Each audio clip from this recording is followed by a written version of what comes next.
welcome. Today I'm here with Ute from Pet's Point of View, and we're just going to dive in and explore what she offers to the world.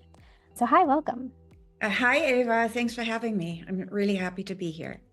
Me too. Okay, shall we Yeah, dive in? let's dive in. What are your questions? Yes. So, question number one, what inspired you to do this work, and what makes your approach unique in the way that you support animals and their guardians? Okay. So there are many ways to describe what inspired me. I want to give you like a big answer and then we zoom in on the work that I actually do. So my entire life, I've been fascinated and curious about what is happening beyond what we can see. Like what is beyond my body, what is beyond all the sensations in the physical world, right? As a child, I was always thinking, are walls liquid or what is going on? I wanted to know what people think, what people feel, what people sense. And I didn't know, I didn't have words for that, right? And so very, very gradually in my adult life, I explored this further, initially in personal development, then in my work with children. I used to work with special needs children. And then eventually I transitioned to my work with animals that you are familiar with now, right? And so there are many labels for the work that I do. One is animal communication. I do pet hospice support, pet death doula. I might have been one of the first people to actually use this term, and I can elaborate on that later if you want me to, right? And I think what makes my work unique is that I really want to translate what animals feel and experience so that we have a better grasp what is their template, because it's different, and whatever we experience with what we see animals do makes total sense to them. It doesn't always make sense to us, right? So my work is based on that. How can I access their view of the world, their view of life? So my business, Pet's Point of View, is actually quite literal. I want to see, how do they view the world? Not how their eyesight is, do they need glasses like you and I? Not like that, but how do they view the world, right? And then I'm also looking at the interconnectedness. How do our behaviors shape how our animals act? The domesticated ones, how they act with us. My cat just hopped on my desk, so she might make an appearance. And so she's very interested in things like in these kind of conversations. Um, so what makes my approach unique is that I really look at the interconnectedness. How can I translate for you? How can I translate for the animals? And how can I also provide practical tools, depending on what questions and issues people have? And Esme, you need to decide whether you want to be part of this or not. And if you do, you need to say hi to the camera. This is Hey, Esme. Esme. And now we're going to put her down for a moment, and she might come back up.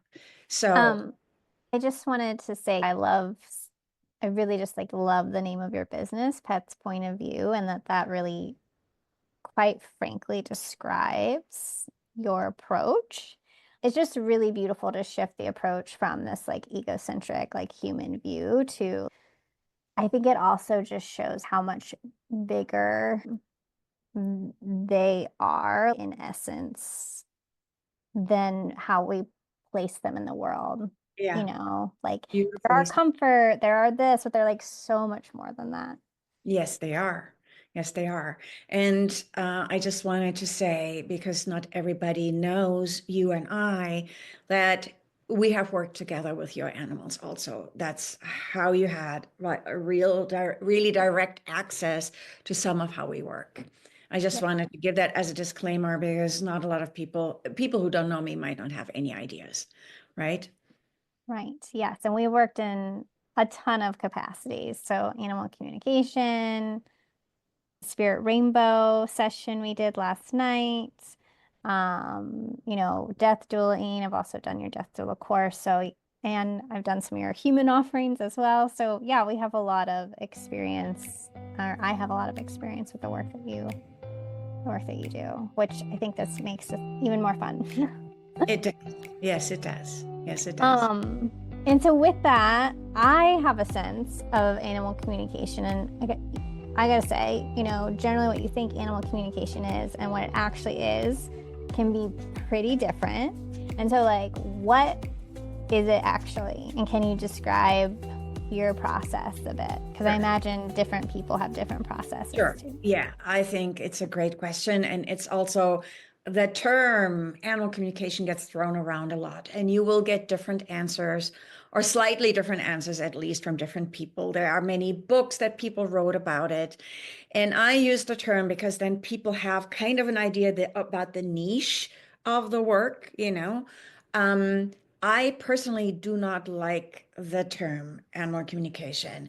It implies that we talk to the animals, right? If I had to say, I would say what I do is receiving information. I'm an animal listener, right?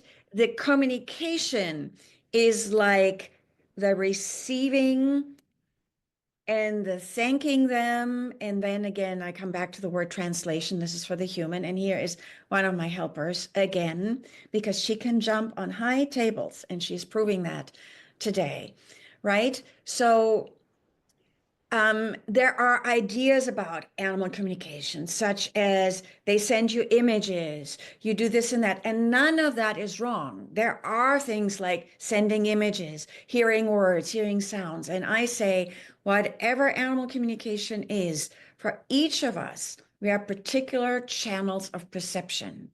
And that is where the communication, or for me, the receiving of energy happens. In my case, I have multiple channels open all the time. I feel things in my body. I sometimes hear words. I see colors. I have images, you name it. And I don't discern that anymore. It comes all in like rapid fire information. And then I process. It's different channels. You might talk to other people, say a body worker, they feel things through the hands. I have a particular mythology that I developed that works for me, where I ask my clients to put their hands on an animal.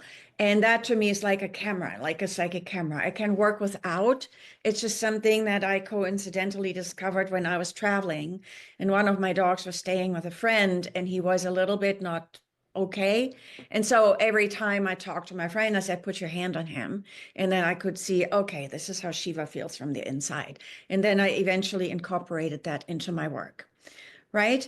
So for me, the main thing is that I need to get my ideas of communication or what I expect out of the way. And I practice this over many years. So it doesn't just happen overnight for most of us. And that I become a vessel for information. And then the art of then conveying that information is a human thing where I communicate with a person. And the animals go like, thank goodness. Someone speaks on my behalf because my English isn't that fluent, or whatever language they're using. Yeah, absolutely. And I just want to reflect too, as a client and someone who's experienced the service, and also as someone who communicates multidimensionally, that like, even though I have that capability, it really helps to have someone like you come in and support because I'm too close to Yeah. my pets.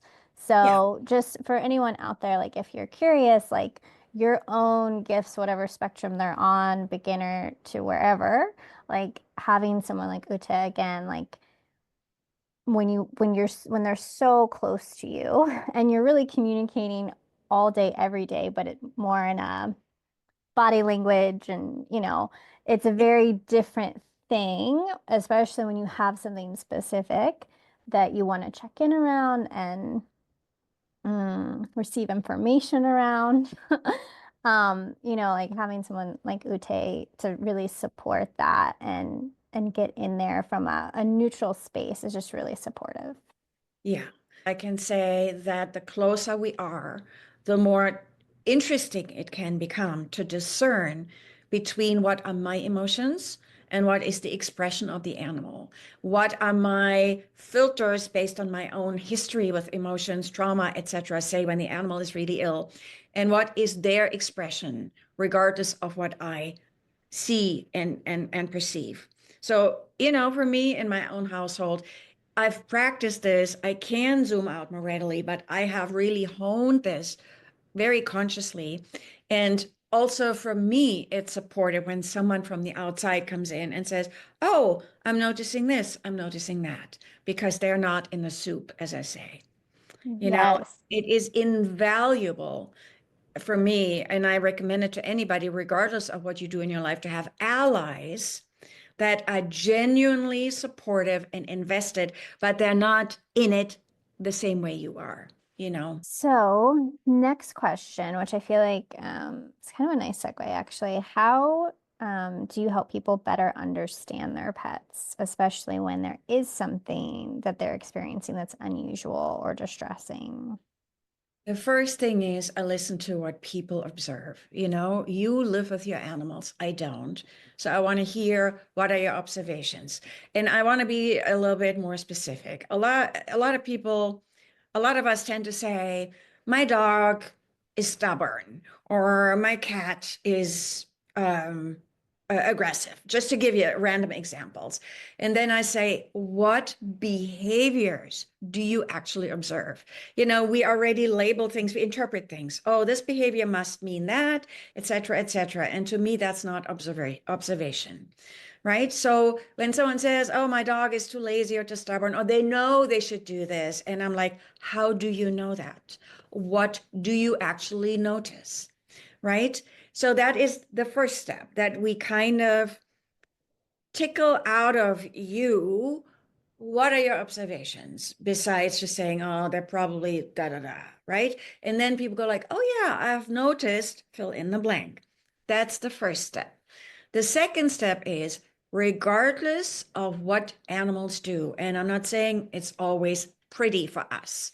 I have yet to meet someone who says, oh, it's great that my cat pees outside of the litter box, for example, right?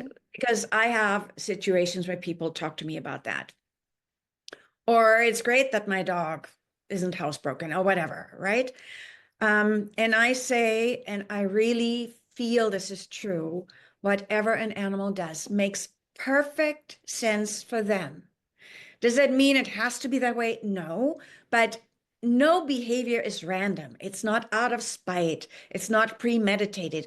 Ooh, I want to annoy my person. I jump up on the kitchen counter, like in the case of my Esme, and throw everything around. She loves to clunk around things, right? So she is totally like, oh, I can clunk things in your bedroom next to your bed. I'm like, Esme, that doesn't work for me, right? But it makes sense for Esme, it makes sense for the animals. And when we have that foundation saying, yeah, it's mystifying to me, or it's stressful for me, or it worries me, then we go in and say, okay, what do they do? When do they do it? If we have patterns, we can look at patterns. And have we done some detective work, right?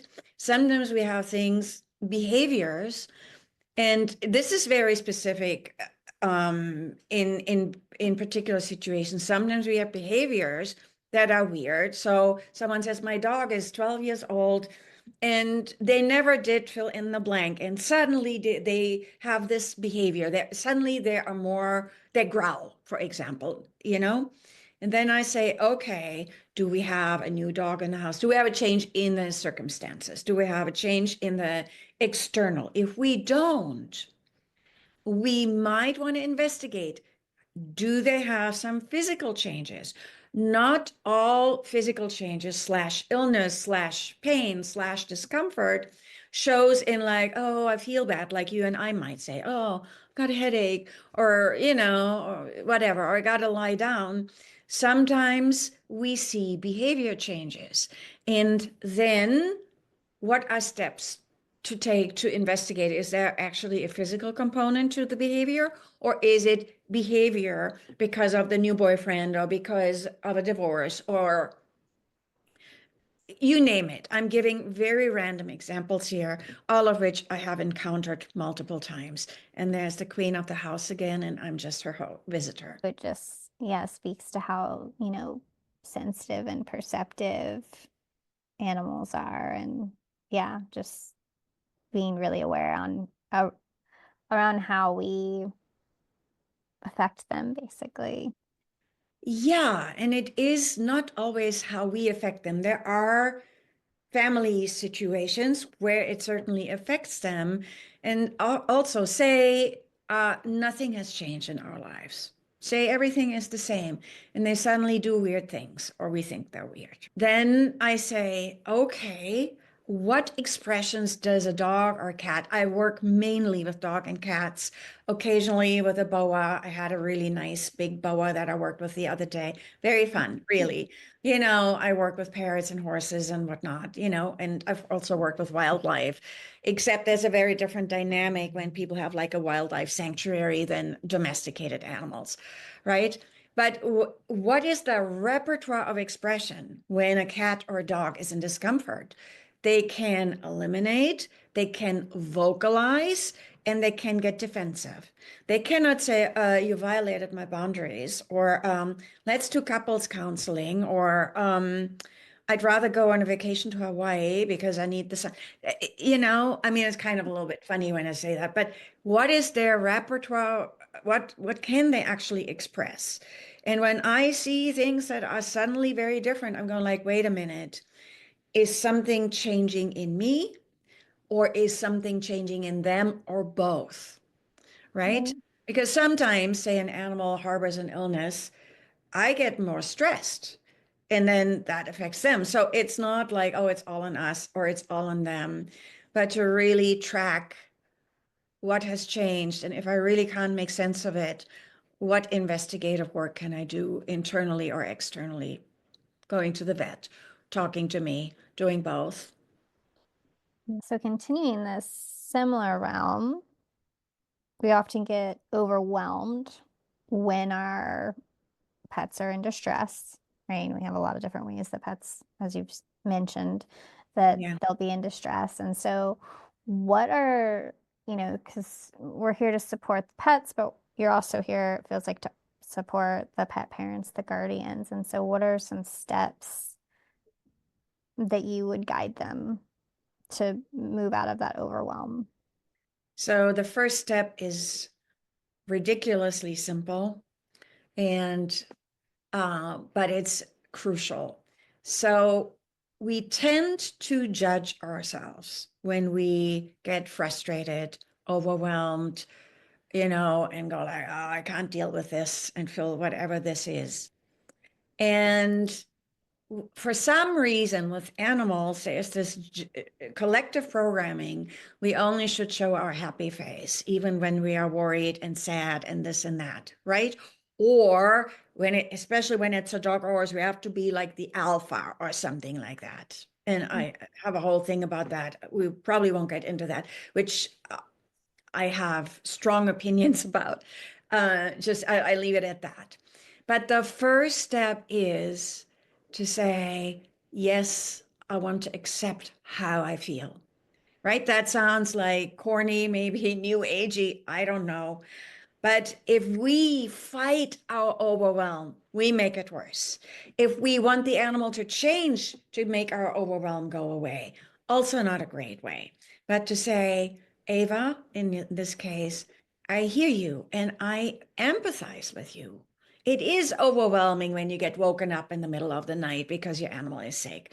And, recently I went through a whole week of that with one of my dogs where I was very stressed and I was very worried, and I really had to zoom out, and I had rallied some of my allies for this to get perspective, right?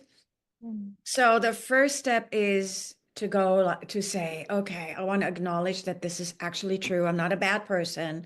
I shouldn't be different, right? And then the second step, and that depends on the person. For some people, the second step is, does it trigger something that isn't connected to the animal slash a past situation where you go like, oh my gosh, I went through that, or and now I have to go through that again, right? And then the third step is if people come to me and work with me, we can easily diffuse that in the sense you're not alone. I can hold space for you, and I can hold space for your animals, and I can provide you with resources you might be too exhausted or overwhelmed to even think about. And sometimes there are simple things where you go like, oh, I knew this. Why didn't I think about it? And I'm like, because you were too stressed. When we're stressed, we don't think properly, many of us, right? Yeah, So absolutely. there is acceptance, acknowledgement, and then is it a present time situation, or do you think, oh my gosh, I went through that with Fluffy and now I won't go through it again? There's nothing wrong with that, but acknowledging that takes the edge off for both you and the animal. And then I am the queen of, I think I'm the queen of having a lot of practical ideas besides the translation as an intuitive healer, right? Where I say, hey, Ava, I'm giving you 5 things to ponder that might alleviate stress in your household. See how it resonates. Here are the resources, here are the links. I do the legwork for you. And then you can take a breath. You can sleep on it, you can sit with it, or you go right away, oh, I want to do it now. Or you say, great idea, Ute, but no thanks. But that way you go like, well, you don't have that weight on your shoulders by yourself because it can be so lonely.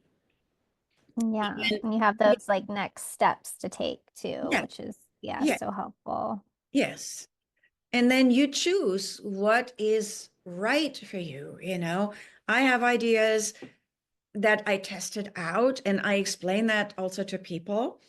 And then you say, that sounds good. Or we both go like, oh, that's a great thing. And then I want to hear back from my clients and say, did it actually work? Did it actually make a difference? And if not, I always have a plan B because I have had very complex situations in my own household with my animals where, I mean, I learned so many things because also I'm a ferocious learner and researcher. So I'm kind of always looking for how can I expand my knowledge base and my toolkit, right? Yeah. And then I can come back to a client and say, I discovered this. Is this something that you might want to explore? And if so, I give you access information. Ah, that's so helpful. And I think this day and age, it's so easy to go get overwhelmed. And then when Yeah, it's these animals that like we love so much and we can't communicate with them the same way we can humans, that yeah, it's just really nice to have that support. I would say one of the biggest struggles, I know is one of my biggest struggles that we face as pet guardians is knowing when to say goodbye. yeah, And so how do you support them in making that decision with yeah, clarity and peace? yeah.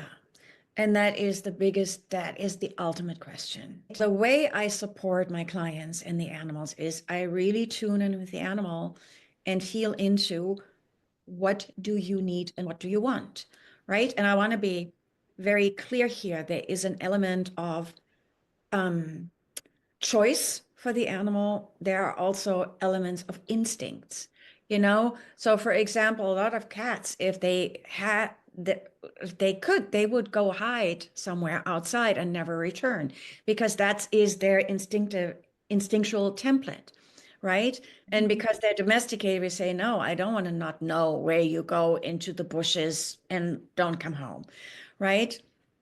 So, for me, it is important that I honor where my animal is at. And that can change from 1 hour to the next, from one day to the next when they're very, very, very ill.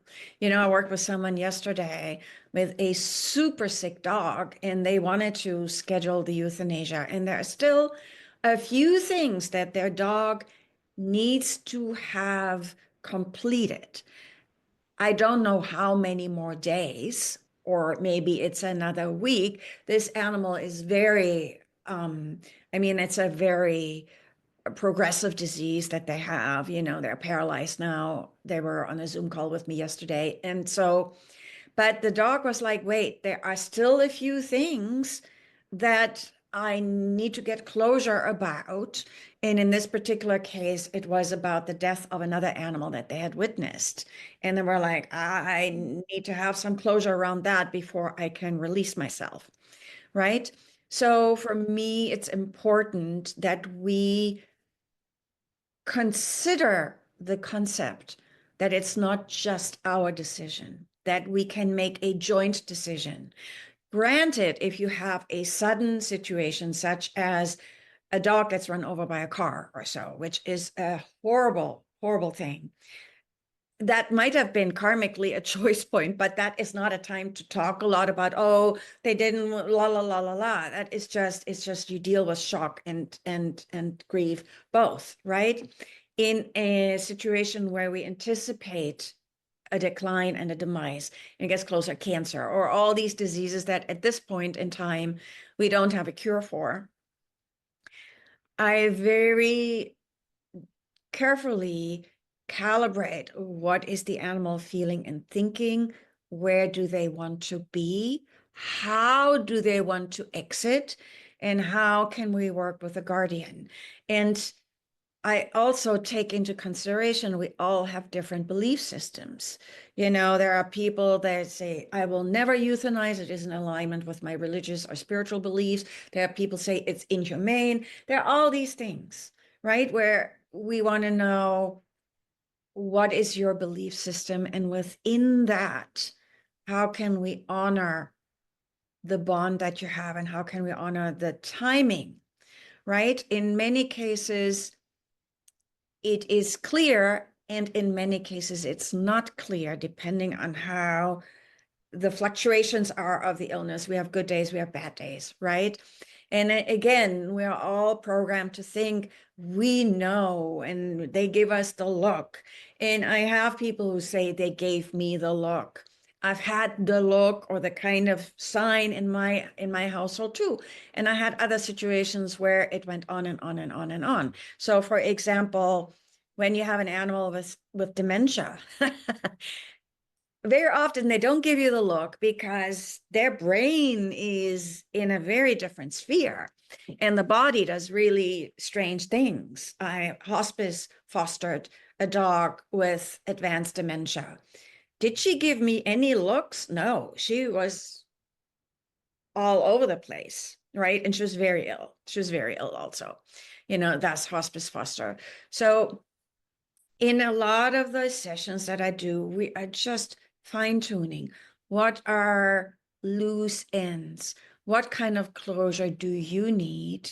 What can you do for them that comes from this pure love that we all have and that isn't based on what everybody tells us to do?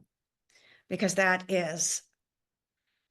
can be burdensome, can be very burdensome. You and only you have that connection.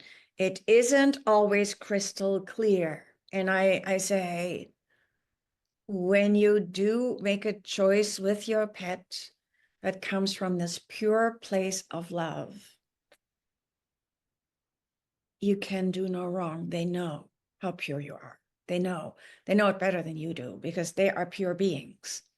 Mm. That's why we have them in our lives, you know? And just also for those who hear this, pure beings can be annoying too, by the way. Just saying, just Very saying, true. just saying.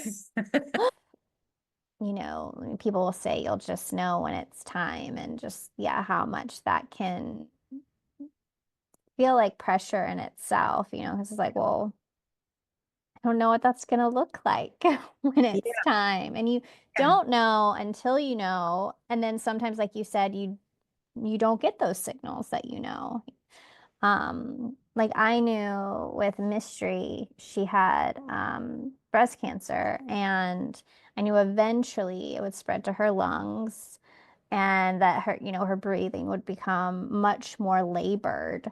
Um, for, you're just kind of always on the lookout for it, or at least that's how I was. And Yeah. then just one day, it just changed really rapidly. And her behavior also changed too.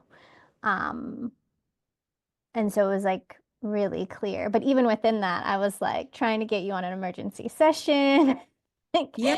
because it's also there's so much weight in making that decision, even if it's the right one, and even if you are getting the communication from, the animal that it is time, there's just like a lot of weight there. Yes, and that needs to be acknowledged. Part of that weight is that we are taught it's only our decision. So Right. we are the henchmen here, you know? And I'm like, it couldn't be further from the truth. And that doesn't mean every death, you know, there are different um, energy imprints depending on how an animal dies. It sometimes is stressful, if they're not in a loving family, for example, right? But Mm. some of that weight is that it's you and only you or only me who is responsible, and that we second guess ourselves during, before, after. There is something that got delivered now. And thank you, Gunnar. Mm-mm. Um, I got it. Um, so that is what happens in my house. Of course. It's very limited barking, At so it's not too bad. least I got a watchdog for the Amazon, like Amazon drivers. No, Yeah. wasn't even Amazon, it was something else. But anywho, so that we second guess ourselves, it's totally natural. I have been in very conscious decision-making processes with my animals. And then the moment when we were with the vet comes to my house, I still was wondering, am I doing right by them? It's very natural. It's very natural. It will never be like, oh, fine. There's a lot of rationalizing going on. And you see then people say, it was the best. It was for the best. And I'm like, that's not a feeling. That is a rationalization. And it probably was for the best. I don't know. I can't speak about that when I don't know the circumstances of when someone posts something on social media or so, right? Right. But there's also a lot of talk that we do about Yeah. guilt tripping ourselves or rationalizing. And I'm like, underneath is that connection. And that is paramount. And that connection is not destroyed, it is just different, Right. you know? Yeah, absolutely. Oh, and so with that, right, we move into this grief stage. And so what are some of the common emotions or struggles that you see people experiencing when their pets have passed? And how do you support Yeah. them through grief in a healthy way? Because we definitely live in this society where honestly, we don't know how to grieve, or at least that's been my experience. Yes, I would agree with that. I think, when someone finds me for the first time after the animal has passed, I do a lot of spirit talk sessions, meaning I connect with animals that have crossed over, right? When someone hasn't worked with me when the animal was still in their body, often it's grief, guilt, guilt, and blame, self-blame or blaming the veterinarian or something like that, right? And so again, the first step is to acknowledge and say, yeah, nothing is wrong with you. You shouldn't feel any different if you allow yourself to feel things. The guilt stuff and the blame stuff, that we blame each other or a veterinarian or the surgeon who performed a surgery or what have you, right? For me, those are distractions. And there's nothing wrong with that, but it's not the root of what is going on. The root in my experience of what is going on is that deep ache that we feel because of the loss that we experience.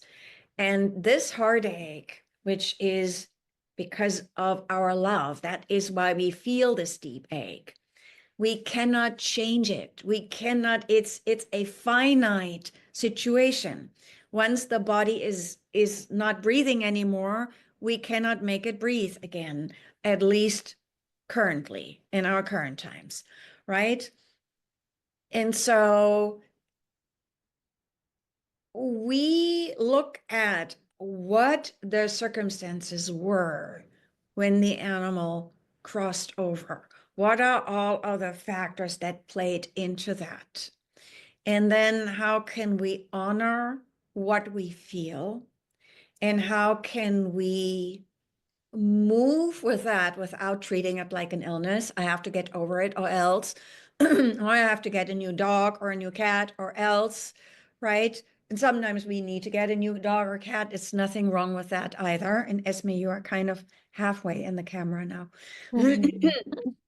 And so, and then, yeah, this is very attractive having a cattail. Um, So there are many different ways of supporting people. And when they are ready, we can also connect with their pet, you know, and for some people, they want to do it very soon. For other people, they need to take a little bit more time, right? I often have seen when someone has an animal who passed away and they want to do a session with their soul right away. For some people, it really works. For a lot of people, the grief is like, okay, Esme, you cannot wrap yourself against my screen here. You cannot do that. um, for some people, for some of us, the grief is so all encompassing. I call it like a thick blanket.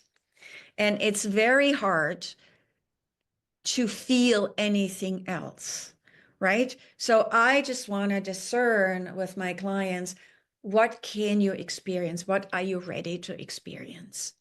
You know, and very often people want to know, are they okay? Do they know that I love them? I feel so, please tell them I'm so sorry. And I'm like, this whole thing about them blaming us, that's a complete, it's a human concept. They don't blame us for anything. Yeah. They don't. They really don't. That's what we do. We're really, really good at blaming each other or the society or whatever, whatever, you know, or whoever. Um, so I think there are many ways to help people ground themselves in this experience because like unlike with human loss, when we have humans die, we have rituals, we have community in some way. Either we are part of a religious affiliation, or we have family members, or we have like a celebration of life, or whatever. We have nothing for animals, nothing, you know? And even, you know, it's lonely. It's much more lonely because everybody goes like, "Oh yeah, I know you miss your dog and or your cat and you lived with them for this long." And how can we create community? How can we create grace? And how can we create self-love or foster that? And that's not just like, "Oh, I want to love myself." There are very practical things. Like I'm making this up right now, but do you need a massage? Do you need to talk to your best girlfriend and cry your eyes out? Do you need to walk in the woods? Do you need to have a piece of cake that you normally wouldn't eat? You name it, right? What is self-love in the moment? And how can you honor your connection? I just want to follow it up too with sharing how I felt really supported by you after losing my second cat. And just saying that I had a lot of guilt, but I also had what felt sort of like this weird experience of that like shame around how deeply I was grieving. Ah, Um, because it was an animal. Well, and I just had no idea. I mean, like I had no idea that I could like grieve this that hard basically. And I kept feeling like there was this pressure a little bit outside of myself, but probably also mostly from myself where I needed to grieve in a a certain timeline. And I also, noticed myself making up, creating stories around what happened to like Mhm. sort of push the grief away, like give meaning to it. And I feel like a big part of your support was just like the encouragement to like let go of those stories and just like be in my experience. And also that like grief doesn't have a timeline. Like Yeah. like this is like your grief journey. And like, and the other thing that became really apparent, and again, it just always just felt like I was getting permission from you to like be where I was, but it's like love, like the extent of my grief just really matched the extent of my love. And so it's just another expression of like the love and not loss, right? Because like I know that I'm still connected to her, but it's obviously a very different situation. And, it's like there were some people who didn't get it, and there were some people who are like, it's been 3 months, I'm worried about you. Like, why are you still grieving? And again, I just came back to like really those like foundational things I feel like I got from you around the permission to just be on my own journey and in my own time, and that like I get to move through that in a healthy way, in a supported way. Oh, So that's thank you. well, you gave yourself permission, you know? Yeah, I you were part of that though. yeah, yeah, I held space for that. Again, it was, but it's beautiful. It's beautiful how you expressed that. Thank you. Thank you. I mean, it's a really special, hard but beautiful time. And so it just, I think it having the right people around you to support you, like yourself, is just, yeah, really important. It's also, I feel like this, I guess it doesn't have to be for everybody, but can be this really transformational experience. And I feel like you're also really good at holding space for that. And so, Mm. yeah, I just want people to know that when they come to you, they're getting so much more than what they think they're getting. Like there's more here, y'all. Like, yeah, step into it. That's awesome. Yeah. Thank And we just talked to Nessa last night in a spirit session, and it was beautiful. I cried a lot afterwards too. Um, but yeah, do you want to talk to people about, I mean, I know you touched on it a little bit, but is there anything that you want to share about just an extension of maybe how that can be supportive when the timing is right? So for me, the timing was a year later, not soon later, more than a year later, um, but still really supportive. So for me, time is an irrelevant concept, really. Say when Mhm. you lose an animal passes away, whether it's a day, a week, a year, or 10 years. I have people in my workshops that cry their eyes out about a childhood dog or cat. And they go like, oh, this was like 20 years ago or 30 years ago or something like that. So when we do what I call spirit talk, meaning I connect with the soul or the essence or the spirit, call it what you want to call it, of the animal that formerly was the animal in your life. There might be just a different entity in the spirit world. We don't, we can only imagine that, right? It is a timeless event. The only thing I want to say is what I said earlier. Sometimes when it's like right after the passing of an animal, you might not be able to absorb a lot because your grief is like, Mhm. like a tsunami. Like sometimes it's a quiet tsunami. And so I don't think there are rules of when a session, if people want to do a session like that, is appropriate. And then often in the earlier stages after a death, people are so overwhelmed with their own emotions that they cannot really perceive much from the animal, even if they were like really profound spiritual messages or what have you, which sometimes, like with your cat yesterday when we did the session, that was a powerful spiritual download. I cannot speak for you. Would you have been able to hear that like a week after her passing? I don't know. Would Not she, at all. would she have been able to transmit that? I don't know. I mean, that's just speculation, right? So, in the early time after a death, it's often that we work with you and your grief. When an early, I mean, it's really irrelevant how soon you are having space to get messages from them.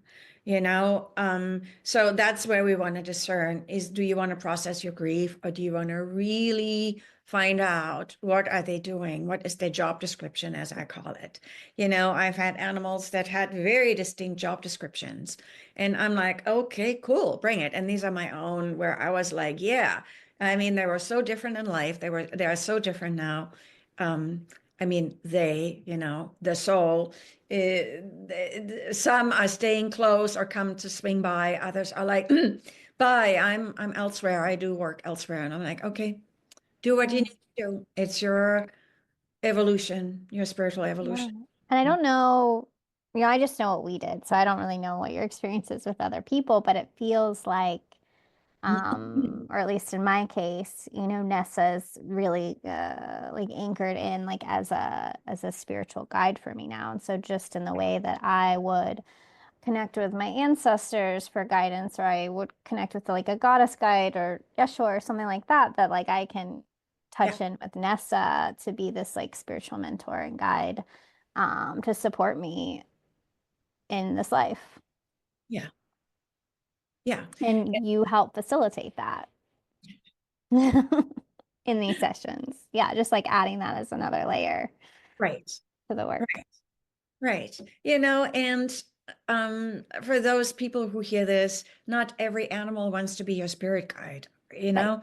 know? Some animals, they have assignments for people, literally, I can give you one story also about a cat, and that was one of my favorite sessions ever. And this was a session, it was literally on the cusp of her death, right? And her name was Gypsy. And Gypsy was like I think she was 20 or 21. And Gypsy, her person had inherited her. So she was a little girl when Gypsy was alive, and her grandmother had her. And then eventually Gypsy ended up with her person. And she did, I think she did a few sessions, and Gypsy was like really frail. And when you have a 21-year-old cat, that is not all that surprising, right? And Gypsy's job assignments for a person happened right before she died, right? And then in Gypsy's case, we were talking about the timing of euthanasia. We had a session one evening and we talked about what would be the most peaceful situation. And then Gypsy declined so drastically in the middle of the night that they called a euthanasia vet in the middle of the night. So Gypsy's euthanasia happened sooner than her person had planned. Like, they had planned it like for 2 days later because they wanted family around. But then Gypsy like went down like a rocket, like, or not like a rocket, rockets go up, but she went down really hard and they euthanized her in the night following our session. The point being is that Gypsy was really orchestrating what she wanted, right? And her person wanted to know, is Gypsy okay with euthanasia? Yes. Is Gypsy okay with this? Is Gypsy okay with that? Yes, yes, yes, yes, and yes. And then, and I did not know this person, as in, I think she was an herbalist, if I'm not mistaken. Yeah, she worked with herbs. I remember that we met at an event where it was about whatever holistic, and she did herbs, right? And then Gypsy goes like, I have a job assignment for you. I was like, uh-oh. She goes, I want you to draw me. I want you to create a book with drawings, not photographs. She was very specific. I'm like, huh, okay, I'm just the messenger, right? I want you to draw me And I want you to, and I make like a little coffee table book or like a drawing album, not a photo album, and show it to children. Mind you, this person was a child when she met this cat, right? Mm. I hear her gasp on the other end. We were on the phone, and I'm like, oh gosh, what am I doing? I don't know this person. Who wants to draw, right? And then she goes like, oh my gosh. And Gypsy says, I want a portrait, not just like, I'm like, yeah, how's that gonna go? And her person started to gasp and said, you have no idea. I said, no, tell me. She says, I used to be a graphic designer. And she sends me a photo of Gypsy. And that same night, and this was like hours before Gypsy actually was euthanized, she pencil draws this absolutely beautiful portrait based on the photograph. And this is Gypsy was very specific, not painting, drawing, a portrait, la la la la la. And I hear her person gasp and say, nobody, I don't talk about what I did before I was an herbalist, right? Who can make this up? I Yeah, no, you can't. no, I couldn't. And this is something that sometimes, this is an example that happened right before Gypsy's passing, meaning Gypsy knew what she was doing, right?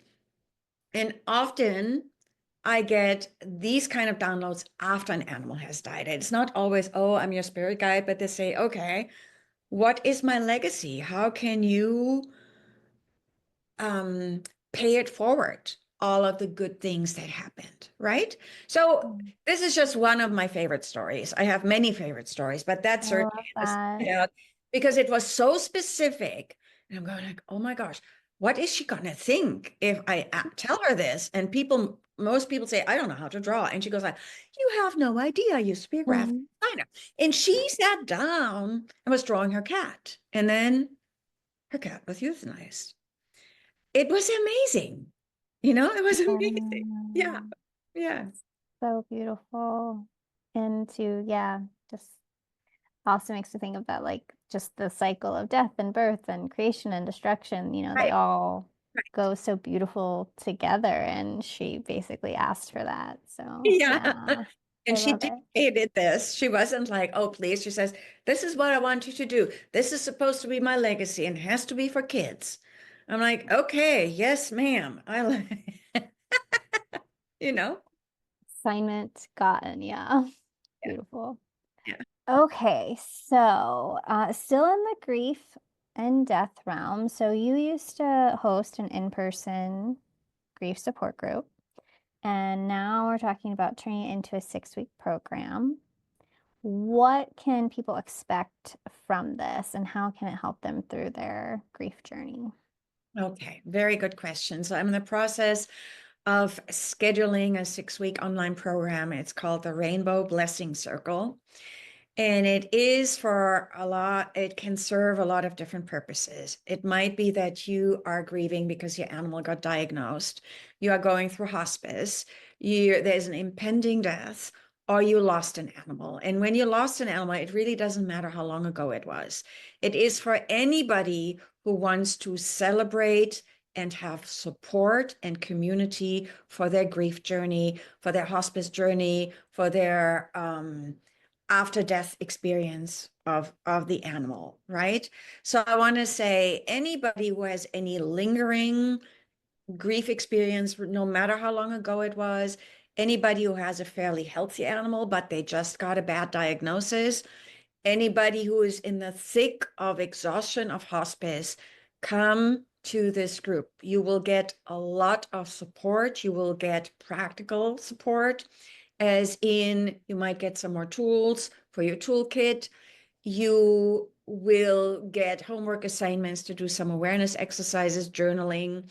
I might suggest referrals.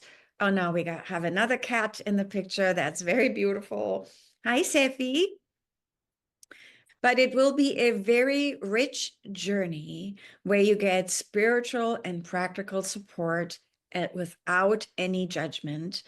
and where you have a community where we can also, one of my favorite things to do is to design a celebration of life and death of an animal. We did this when I had my in-person, for 5 years, I had a hospice support group here in my home, and it was very well attended and very well loved. And it very quickly morphed into a blessing circle for animals who had crossed over. And I have some secret ingredients of how I do these blessing circles, and I can show you it's absolutely beautiful. And once I start this group, if the time zone works for you, I'm a Pacific time zone, but I try to do time slots that are workable for people in different time zones, and maybe you want to attend to. So it will be a 6-week program. We have different tiers of where we start, where we introduce the animals, where we bring them into our awareness. And because it's online, you can share photos, you can share video clips. Oh, we can go all wild and crazy. It will be structured. We want to hold you. We want to give everybody space and see what is it that you need and how do you need it? And how can we all love your animal together? There is nothing more powerful. There's nothing more powerful. One thing is you tell me about your animal. The other thing is that we are all becoming their parents or their friends or their guardians, call it what you want to call it, right? And that we embrace them as a collective. And I always say the soul knows whether the soul has fur or not, whether the soul is in a body or not. The soul knows, and we can bring it all together. And I have a lot of experience in designing structured guided meditations, and just things to ground you and give you some peace and honor what you feel, where you don't need to feel ashamed to cry, but where we don't just let it hang in free fall, but where you're held, and where we create a container that can be very grounding and supportive. Yeah. And so I just want to say too, there's no such thing as too much love. And it feels like, coming together in a group like this, and being supported in something that can feel really lonely, that like just what what a gift, to have not only you bringing in your space holding, your practical tools, your just knowledge and wisdom around this process, and then also, yeah, the collective experiences and love from everybody else in the group, just Yeah. so beautiful. Yeah, I mean, and just to give it just a few examples, because it might be a little bit too abstract for people. If you come to this group and your animal is still alive, we might talk about the stages of dying based on Chinese medicine. There are some very distinct stages when we have an illness, particular illness progression, right?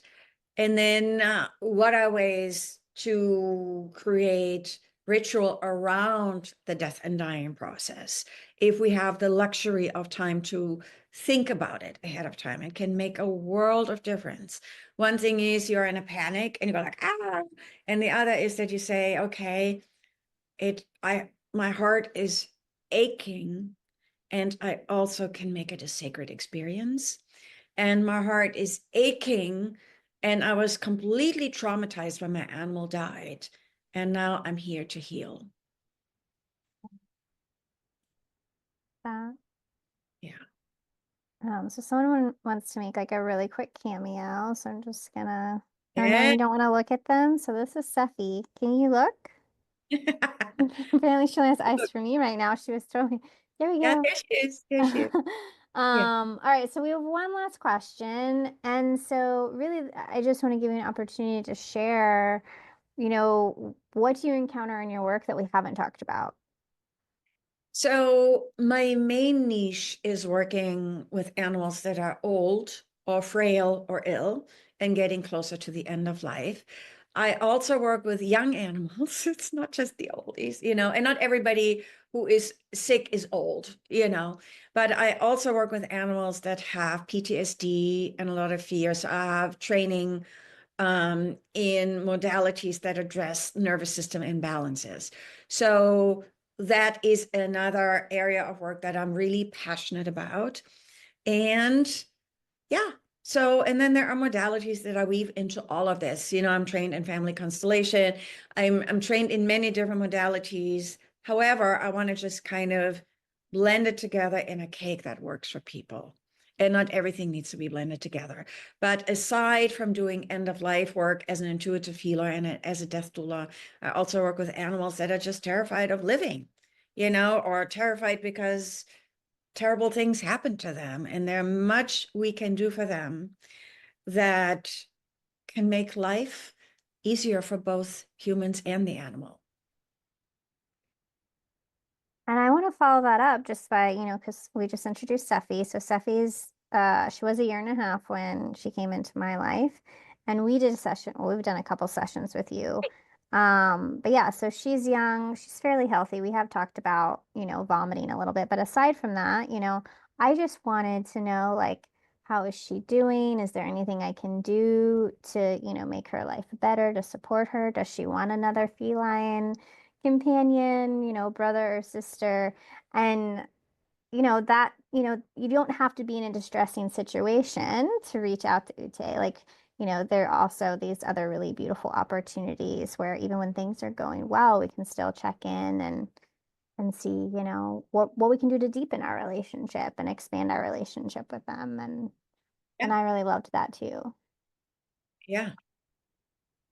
Yeah, and that was a very beautiful session. Also with Sefi, it was so amazing to find out about her past trauma and how you can help her mend her broken heart from that, right? Mm. And with young animals, we don't think about that. Guess what?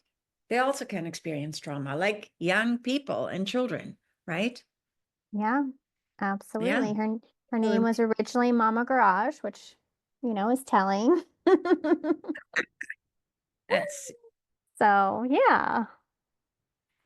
Oh man. Yeah, just wow. Thank you so much, Uche, for the work that you do. I feel like animals are just these really sacred and beautiful beings. And I didn't always believe this, or maybe I did, and I needed to like, I wasn't ready to open my heart. But yeah, they're just these such gracious, beautiful beings and teachers and heart expanders. And I think it's just really important work that you're doing because it's part of the evolution of humanity for us to just really like, yeah, honor these relationships and make death beautiful as it can be, while it's also heartbreaking. And yeah, it's not probably not easy work. Well, I don't know, you love it. So, but it's not always easy. There are challenging things that have to be addressed. And so yeah, I really appreciate you for oh, stepping into this. oh, thank you so much. It's an honor for me to do it, and it is not hard work for me, but I have a lot of empathy for my people and for their animals. And so I feel very blessed that I get to do what I get to do. Well, thank you so much. This was awesome. Do you have any last words that you want to say that we didn't say? Um, the only last words I have is if anything inspired you, share this video, share this clip. If you want to learn more, you can go to my website, petspointofview.com dash dash dash, and you can sign up for a free discovery call and we can just chat, and even if you really just want to get to know me, I'm happy to talk to you. That's what I want to say. And I hope it was inspiring. And I'm very grateful that you took the time to interview me today, Ava. So thank you. Thank you. All right. Bye, everyone.